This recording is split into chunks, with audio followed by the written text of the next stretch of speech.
So sponging on the right, whenever you need a right rein aid, it's a sponging feeling, not a pull. And just a nice soft guiding on the left in the corners without letting him pull on the right rein.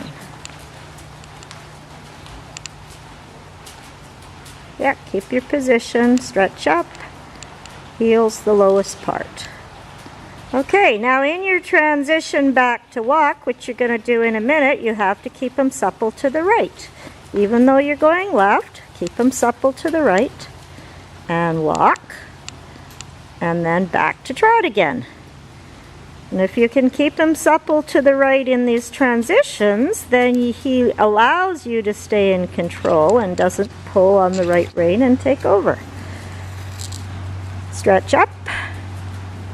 Okay, one more transition back to walk, keeping him soft on the right.